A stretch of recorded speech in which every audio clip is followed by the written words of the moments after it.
Assalamualaikum dan salam sejahtera. Saya Luqman Haris. Anda sedang menonton Fokus minggu depan di mana seperti biasa kita akan bincangkan sedikit sebanyak berkenaan dengan topik-topik yang kita jangka akan mendominasi berita sepanjang minggu akan datang ini dan sudah tentu pasca pembentangan belanjawan 2025 oleh Perdana Menteri semalam. Banyak pengumuman ataupun diskusi pasca bajet atau pasca belanjawan kita akan saksikan sepanjang minggu depan, minggu pertama selepas pembentangan belanjawan, dan antaranya Perintah Gaji Minimum atau PGM sebanyak RM1,700 yang akan buka kuasa Februari tahun depan terpakai kepada semua pekerja termasuk pekerja bukan warga negara di sektor swasta kecuali perkhidmat domestik dan kontrak perantisan.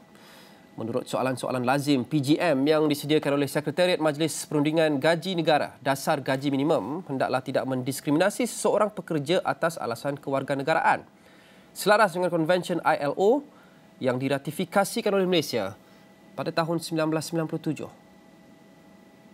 Selain itu, Seksyen 69F Akta Kerja 1955, Seksyen 118 Ordinan Buruh Sabah Bab 67 atau Seksyen 119B Ordinan Buruh Sarawak Bab 76 tidak membenarkan sebarang bentuk diskriminasi antara pekerja tempatan dan pekerja asing. Majikan wajib membayar kadar gaji minimum kepada pekerja walaupun pekerja bersetuju untuk majikan membayar gaji pokok lebih rendah daripada gaji minimum selaras Seksyen 43 Akta Majlis Perundingan Gaji Negara 2011 Akta 732. Perdana Menteri Datuk Seri Anwar Ibrahim ketika pembentangan belanjawan 2025 semalam mengumumkan kerajaan bersetuju untuk menaikkan kadar gaji minimum daripada RM1,500 sebulan kepada RM1,700 sebulan berkuat kuasa 1 Februari 2025. Menurut FAQ itu, PGM sebanyak RM1,700 yang berkuat kuasa pada 1 Februari depan melibatkan majikan yang mengambil 5 pekerja atau lebih dan majikan yang menjalankan suatu aktiviti profesional tanpa mengira bilangan pekerja. Dan rata-rata peniaga menyambut baik pengumuman keputusan Perdana Menteri menaikkan kadar gaji minimum kepada RM1,700 sebulan yang akan berkuat kuasa bermula 1 Februari tahun depan. Tinjauan awani di beberapa lokasi di sekitar Lembah Kelang mendapati ramai pengusaha atau majikan berpendapat pelaksanaan dasar gaji progresif akan memberi manfaat dan impak positif kepada kedua-dua belah pihak. Para peniaga perlu diberikan lebih masa untuk adjust, mungkin setahun pengumuman untuk adjust kepada gaji minimum yang baru dan cost structure yang baru supaya macam kami industri tadika, kami telah keluarkan fee structure untuk 2025, jadi kami tak boleh untuk adjust lagi harga dan sebagainya dan ianya memberikan tekanan kepada perniagaan. Jika diberi sedikit lebih masa mungkin setahun, maka insya-Allah para peniaga dengan senang hati boleh ikut kenaikan ini kerana ia juga berikan impak yang baik kepada para pekerja. Kalau saya tak ada masalah sebab gaji untuk pekerja restoran pun tinggi daripada 1,700 tu. Sekarang macam mana untuk dekat sini berapa? Sini ada 4 orang pekerja, tapi saya bayar gaji hari lah. 90, 80 seorang, ada yang 100 pun ada. Ini sebenarnya baguslah untuk pekerja sebab sekarang ni kita punya kehidupan tarif sekarang ni naik lah. So diorang sebenarnya nak kena bayar lagi rumah, nak bayar semualah expenses diorang yang diorang kena bayar. Pada pendapat saya, kalau happy staff, happy boss. So bagi saya tak ada masalah untuk kenaikan gaji 1,700. 1,700 kami rasa sedikit terbeban, terutama sekali bagi staff yang tak ada pengalaman. Untuk kita nak train dia lagi dan nak offer gaji sebanyak tu agak struggle lah dengan ekonomi sekarang ni. Untuk kami nak dapatkan sales pun agak berat sebabkan kos-kos yang lain lah. Yelah, seperti kita pun semua tahu kan, dengan kos sara hidup yang tinggi, harga barang meningkat, banyak yang meningkat. So kalau kita still follow gaji yang lama, orang tak mampu tau nak membeli, nak bayar sewa dengan kadar sewa yang semakin meningkat. Dan belanjawan 2025 dilihat sebagai belanjawan yang berfokus kepada rakyat dengan penekanan pada bantuan dan pengagihan keuangan kepada semua lapisan masyarakat, kata penganalisis ekonomi Profesor Barjoya Bardai. Beliau menjelaskan bahawa belanjawan kali ini tidak menyertakan projek-projek mega yang memakan perbelanjaan besar. Sebaliknya memberi perhatian kepada golongan yang memerlukan. Beliau turut memuji peningkatan bantuan khusus seperti bantuan rahmah yang dinaikkan kepada 13 bilion ringgit. Selain itu, bantuan kepada golongan berpendapatan rendah juga dinaikkan daripada RM1,000 kepada RM1,200 sebulan. Dalam belanjawan ini yang saya sangat tertarik ialah bagaimana kerajaan secara perlahan-lahan craft ataupun mewujudkan satu ruang untuk menambah pendapatan. Yang amat berhormat memperkenalkan cukai dividen. Ini merupakan satu cukai yang sangat produktif di negara maju dan ini akan dikenakan kepada pemegang saham yang menerima dividen melebihi 100,000. Saya rasa ini akan menjadi satu sumber cukai yang besar di samping cukai keuntungan modal yang juga diperkenalkan ini tapi dah disebut terdahulu dan ini akan menjadi dua sumber pendapatan negara yang akan melonjak ke jumlah kutipan cukai daripada 12.5% hari ini untuk menjadi 15%. Jadi mungkin kita tidak perlu timbangkan GST lagi dah di masa akan datang. Beliau berkata demikian dalam Awani Pagi pada Sabtu. Dan peruntukan sebanyak 320 juta ringgit untuk peningkatan capaian internet dalam belanjawan kali ini mampu menganjak produktiviti institusi pendidikan serta taraf hidup rakyat. Dalam satu kenyataan, Suruhanjaya Komunikasi dan Multimedia Malaysia MCMC berkata, pihaknya komited untuk merealisasikan hasrat kerajaan dalam memastikan capaian internet yang berkualiti demi kesejahteraan rakyat. Katanya, peruntukan RM120 juta untuk penambahbaikan liputan internet di Institusi Pengajian Tinggi Awam IPTA disasar dapat membantu menyediakan persekitaran pembelajaran yang lebih kondusif kepada pelajar untuk mengikuti sesi pengajaran dan pembelajaran PNP dengan lebih berkesan. Begitu juga peruntukan RM100 juta di bawah program ketersambungan infrastruktur jalur lebar talian tetap ke sekolah-sekolah luar bandar akan membantu meningkatkan capaian internet di sekolah desa dan pedalaman seluruh negara. Selain itu, MCMC turut mengalu-alukan peruntukan RM100 juta untuk pemerkasaan fungsi Pusat Sebaran Maklumat Nasional (NADI) di seluruh negara bagi tempoh 5 tahun akan datang. Jelasnya, peruntukan itu dapat membantu rakyat meningkatkan pendapatan menerusi aktiviti keusahawanan dalam talian, seterusnya menyumbang kepada pertumbuhan ekonomi digital. Pada masa yang sama, MCMC memaklumkan rangkaian kedua 5G yang bakal diumumkan kelak berupaya meningkatkan daya saing industri tempatan sekaligus membolehkan mereka bersaing ke peringkat yang lebih tinggi. Baik, seterusnya yang akan datang, Perdana Menteri Datuk Seri Anwar Ibrahim bakal ke Indonesia pada 19 dan 20 Oktober untuk menghadiri majlis pelantikan Prabowo Subianto sebagai Presiden dan Gibran Rakabuming Raka sebagai Naib Presiden. Anwar akan diiringi oleh Ketua Menteri Sabah Datuk Seri Haji Jinor serta pegawai kanan dan dari Pejabat Perdana Menteri dan juga Kementerian Luar. Prabowo menggantikan Joko Widodo yang berkhidmat sebagai Presiden Indonesia dari 2014 hingga 2024. Gibran merupakan anak sulung kepada Presiden Jokowi. Dalam satu kenyataan pada Sabtu, Kementerian Luar Negeri merakamkan penghargaan kepada Jokowi kerana memperkukuhkan hubungan dua hala antara Malaysia dan Indonesia. Kenyataan itu menambah, Malaysia kekal komited untuk meneruskan kesinambungan hubungan rapat di antara kedua-dua negara di bawah pentadbiran baru Prabowo. Tahun lalu, Indonesia merupakan rakan dagang ke-7 terbesar Malaysia secara keseluruhan dan ketiga terbesar dalam kalangan negara ASEAN dengan jumlah dagangan mencapai RM111.21 bilion. Pelantikan Prabowo dan Gibran akan berlangsung pada Ahad jam 10 pagi waktu tempatan atau 11 pagi waktu Malaysia. Jadi disertai oleh Dr. Oka Muhammad Fajar Ihsan, pencarah kanan politik ekonomi antarabangsa di Pusat Pengajian Antarabangsa UUM, untuk kita bincangkan Indonesia dan juga ASEAN di era baru Prabowo dan Gibran. Doktor, selamat datang ke Astro Awani. Terima kasih. Apa khabar? Kabar baik, terima kasih Doktor. Pertama sekali, mungkin ramai yang melihat pelantikan dan kejayaan Prabowo ini sebagai satu kesinambungan kepada kerajaan ataupun tadbiran atau ideologi dan polisi Pak Jokowi. kerana berada dalam kabinet ataupun pasukan pentadbiran yang sama. Kemudian wapresnya atau naib presidennya Gibran juga anak kepada Presiden Jokowi.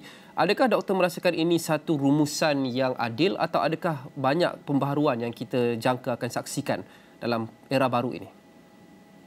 Okey, terima kasih. Mungkin kalau kita melihat yang pertama adalah era Prabowo dan juga era Gibran ini selalu dikatakan sebagai era kelanjutan ataupun penerusan daripada apa yang telah dijalankan oleh Joko Widodo dan juga Ma'ruf Amin lah. Namun ada juga yang mengatakan bahawa Prabowo akan memiliki pandangan ataupun visi dan misi tersendiri berbeza dengan apa yang telah dilakukan oleh Jokowi. Tapi memang kebanyakannya para pengamat di Indonesia ataupun di luar negara mengatakan bahawa Prabowo akan mengikuti apa saja yang telah dibuat ataupun telah dirancangkan oleh Jokowi sebelum ini. Disebabkan juga anak daripada Jokowi juga mengikuti kontestasi Pilpres yang saat ini menjadi sebagai wakil presiden, esok akan dilantik. Jadi mungkin itu akan menunjukkan bahawa Prabowo akan mengikut kepada apa yang telah dijalankan ataupun dirancangkan, sama ada pembangunan di ibu kota Nusantara ataupun ibu kota negara Nusantara di Kalimantan, termasuk juga projek-projek besar berkaitan dengan infrastruktur dan juga termasuklah projek-projek pembangunan yang memiliki komitmen dengan kerajaan-kerajaan daripada luar negara seperti China dan juga Jepun contohnya. Mungkin itu akan diteruskan seiring perjalanan Prabowo sebagai presiden. Baik, Doktor, kita akan berhenti seketika. Kita akan kembali selepas ini.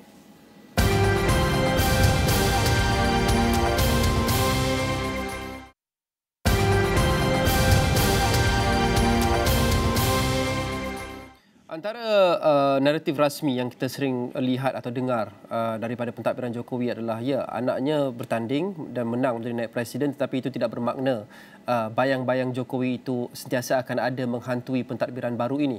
Jadi adakah secara realistiknya, Doktor, kita boleh rumuskan ataupun kita boleh anggap bahawa Jokowi akan ada di situ dalam bentuk Gibran? Jokowi mungkin dalam saat ini hendak dicalonkan sebagai Dewan Pertimbangan Presiden. Hendak dicalonkan tapi belum lagi diputuskan sama ada siapa yang menduduki jawatan Dewan Pertimbangan Presiden. Tetapi baik melalui Prabowo Subianto ataupun siapa-siapa presiden yang dilantiklah di Indonesia, sebenarnya akan mengikuti tren dasar luar negara yang sama ataupun juga model pembangunan yang sama. Model-model kapitalisasi ekonomi, liberalisasi ekonomi akan terus dijalankan oleh Indonesia apabila kita melihat Prabowo pun dilantik. Apatah lagi kalau kita melihat bahawa latar belakang Prabowo merupakan pengusaha walaupun dia dah retired general ataupun juga tentera, tapi latar belakang dia lama di dalam bidang pengusaha lah ataupun sebagai usahawan. Sehingga bidang-bidang ataupun model-model ekonomi liberal dalam konteks undang-undang, dalam konteks pembangunan, saya rasa ini akan tetap diteruskan oleh Prabowo Subianto sendiri. Begitu juga dengan Gibran. Gibran juga berlatar belakang pengusaha, usahawan dan seterusnya. Mungkin dia akan lebih cenderung pro kepada pengusaha-pengusaha ataupun juga cenderung kepada meningkatkan usahawan. Tapi baik lagi dalam kita tengok melalui visi dan misi Prabowo dan juga Gibran ini, banyak juga beberapa elemen ataupun aspek yang ditekankan dalam konteks usaha mikro, kecil, menengah, UMKM kalau di Indonesia dikenal sebagai begitu. Mungkin ini pun juga akan menjadi tumpuan kepada Prabowo dan juga Gibran. Sembari juga mengikuti tren-tren terkini dalam konteks ekonomi politik antarabangsa. Jadi mungkin dasar luarnya tak akan ada banyak berubah. Begitu juga dengan dasar dalaman negara ataupun public policy, domestic policy tak akan banyak berubah. Meskipun Jokowi ada di situ ataupun Jokowi tak ada di situ, saya rasa pembangunan akan tetap mengikut kepada perancangan yang telah ditetapkan sebelumnya. Apa patut menjadi prioriti Prabowo daripada perspektif polisi luar dan juga pendekatan terhadap ASEAN? Okey, kalau kita lihat dasar Indonesia bersifat bebas dan aktif. Bebas dan aktif yang berarti bebas dalam mengutarakan apa-apa saja dasar luar yang dimiliki oleh Indonesia sendiri dan aktif dalam menciptakan perdamaian di sekitaran ataupun regional maupun juga global. Jadi dasar luar Indonesia sama ada di bawah Prabowo tidak akan jauh berbeza kepada dengan di bawah Jokowi. Tetapi saya akan melihat kemungkinan Prabowo akan lebih aktif untuk bersama-sama mengikuti beberapa summit ataupun beberapa meeting ataupun beberapa talks yang diadakan di luar negara. Berbanding dengan Jokowi, mungkin kita kira selama periode Jokowi memimpin Indonesia mungkin hanya 3-4 kali lebih kurang saya lupa 3 atau 4 kali sahaja untuk attend, contoh di UN untuk memberikan talk, untuk memberikan speech dan seterusnya. Nah mungkin kalau dalam konteks Prabowo, kerana dia sudah terbiasa dengan kita sebut dengan dunia luar ataupun politik-politik antarabangsa sebagai tentera, saya rasa dia akan lebih aktif dalam memainkan peranan dia sebagai presiden, termasuklah dalam konteks ASEAN itu sendiri. Jadi mungkin saya tengok secara dasar yang lebih fundamental tidak ada berubah berkaitan dengan bebas dan aktif, tetapi keaktifan presiden itu sendiri saya rasa akan lebih aktif di bawah Prabowo berbanding dengan Jokowi sebelumnya.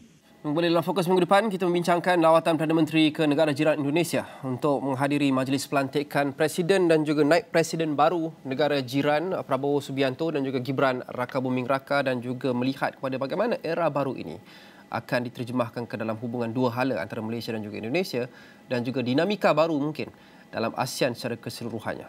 Saya mahu sambung perbincangan bersama dengan Dr. Oka Muhammad Fajar Iksan, pencerah kanan politik ekonomi antarabangsa di UUM. Doktor, dahulu ramai yang menganggap China ini atau memanggil negara China sebagai gergasi yang tidur, the sleeping giant.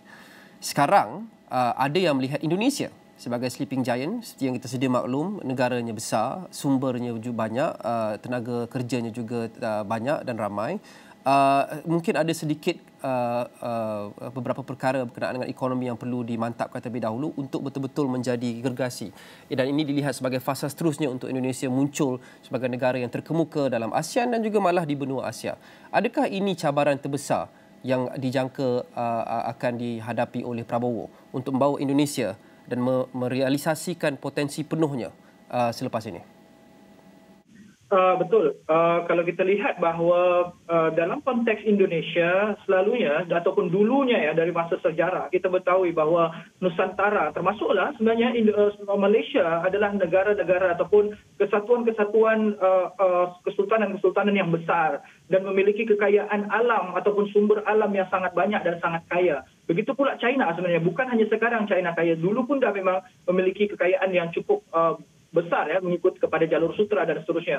Dalam konteks yang lebih kontemporer, kita boleh nampak bahawa ada tugasan-tugasan besar yang perlu dijalankan oleh Prabowo sebagai Presiden Indonesia yang ke-8 yang akan dilantik esok hari untuk kembali meningkatkan kesejahteraan dan juga kemajuan pembangunan dalam sektor-sektor tertentu di Indonesia, termasuklah pembangunan untuk masyarakat-masyarakat yang kurang mampu ataupun masyarakat-masyarakat kalangan menengah ke bawah. Hal ini yang perlu kita lihat bahawa walaupun GDP besar ataupun juga KDNK Indonesia besar, namun kita perlu melihat bukan hanya daripada segi statistik semata-mata, tetapi juga kita perlu melihat dalam konteks yang lebih real, dalam konteks yang bukan statistik. Ini yang perlu kita pertimbangkan bahawa berapa ramai masyarakat misalnya yang terkena impak pada masa COVID-19 yang sehingga saat ini belum lagi mendapatkan recover ataupun juga belum recover sepenuhnya. Dan ini juga menjadi cabaran ataupun tantangan di Indonesia di bawah Prabowo. Yang berikutnya penciptaan lapangan pekerjaan. Ini juga menjadi isu yang cukup menarik di Indonesia apabila kita fokus kepada menciptakan lapangan pekerjaan, tapi di suatu masa ada undang-undang Omnibus Law ataupun undang-undang cipta kerja di Indonesia yang mungkin mengecilkan peranan-peranan pekerja itu sendiri dalam konteks pembahagian distribusi keuangan ataupun distribution of wealth ataupun kesejahteraan kepada mereka.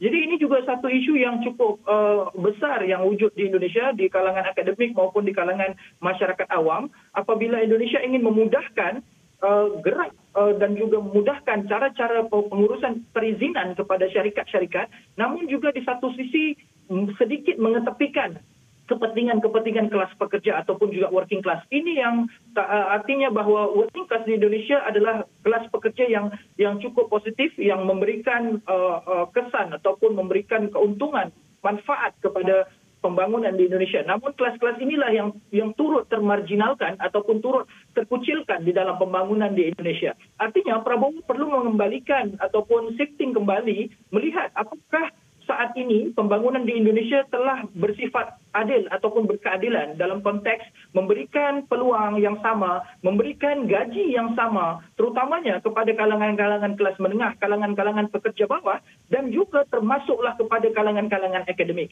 Saya ingin menekankan kembali di sini untuk mengambil kesempatan di sini bahawa kalangan-kalangan akademik di Malaysia, di Indonesia juga belum mendapatkan pendapatan yang sempurna berbanding dengan di Malaysia. Jadi sebagai pensyarah ataupun sebagai kalangan-kalangan akademik di Indonesia masih ramai lagi, termasuklah guru-guru di Indonesia yang masih belum mendapatkan manfaat yang setara atas apa yang mereka kerjakan untuk memberikan kemajuan pendidikan dalam konteks pendidikan tinggi maupun pendidikan rendah, sekolah menengah dan seterusnya. Artinya apa? Gaji guru perlu dinaikkan. Kalau bagi saya lah, gaji guru perlu dinaikkan, gaji pensyarah perlu dinaikkan. Kenapa? Kerana dua inilah yang menjadi tolak ukur bagaimana satu negara boleh maju. Boleh tengok seperti halnya Malaysia memiliki konsep yang cukup maju dalam konteks penggajian guru, cikgu-cikgu maupun juga pensyarah-pensyarah. Dan kita lihat hari ini Malaysia mampu juga untuk meningkatkan beberapa universiti di Malaysia menjadi universiti terbaik di dunia dan bahkan dalam konteks Asia. Dan ini yang kita perlu dan Indonesia perlukan, bahawa memulakan bibit-bibit yang unggul di Indonesia adalah daripada kalangan sekolah-sekolah, yang berikutnya melalui kalangan-kalangan pendidikan tinggi, dan pada akhirnya sumber daya manusia itu tercipta apabila sumber daya manusia daripada pensyarah ataupun juga daripada guru-guru itu boleh dipenuhi apa saja keperluan-keperluan mereka. Jadi saya rasa Prabowo dan juga Gibran perlu melihat ke arah ini. Ketika ingin memajukan satu negara ataupun sumber manusianya, maka perlu dilihat daripada sistem perguruan dia, sistem pendidikan tinggi, sistem penggajian kepada pensyarah ataupun juga kepada cikgu-cikgu, dan juga terutamalah perlindungan untuk pekerja migran di luar negara, sama ada di Malaysia yang cukup ramai dan juga di Saudi misalnya, di Taiwan misalnya, dan inilah yang cukup penting untuk diketengahkan. Jadi bukan hanya fokus kepada pembangunan domestik untuk mendapatkan investment banyak daripada China, daripada Jepun, daripada Saudi, Qatar dan segala macam,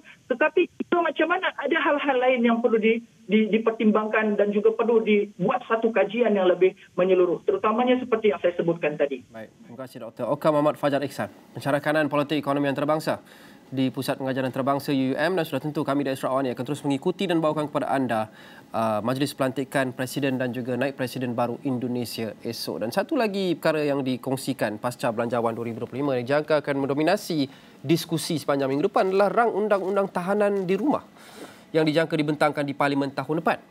Menteri Dalam Negeri Datuk Seri Saifuddin Nasution Ismail berkata Jabatan Penjara dan Jabatan Peguam Negara kini dalam proses untuk menggubal RUU baru itu. So, PDN, khususnya stakeholder dia adalah Jabatan Penjara. Kita akan membawa ke Parlimen satu pembentangan rang undang-undang yang baru berkenaan dengan tahanan rumah. Okay. Penjara, kita ada Akta Penjara. Akta Penjara ni dalam Seksyen 43, sebelum ini, dia membolehkan menteri mengarahkan pengarah penjara untuk membuat peraturan penjara tahun 2000. Kita dah pun guna. Kita guna ini untuk parol, pembebasan berlesen, perintah kehadiran wajib. Jadi tambahan kepada 3 ini ialah home detention. Untuk home detention, kita tak imbuk, kita tak pindah bawah Akta Immigration, tapi kita wujudkan rang undang-undang baru. Jelasnya Jemaah Menteri sudah memberi kelulusan dasar dengan Jabatan Penjara serta Jabatan Peguam Negara sedang menggubal RUU berkenaan sebelum dibentangkan ke Parlimen ini. Beliau berkata demikian ketika hadir program Satu Pemimpin Satu Kampung Agensi Kawalan dan Perlindungan Sempadan Malaysia AKPS di Kampung Bukit Tiu. Baik, jika anda terlepas menantangan Belanjawan 2025 semalam, kami mudahkan untuk anda guna kalkulator Belanjawan 2025 dan ketahui senarai faedah yang anda peroleh. Segala info dan berita di saluran 501 astroawani.com dan setiasa aplikasi Astro Awani juga semua platform media sosial kami. Terima kasih kerana menonton. Assalamualaikum dan salam hormat.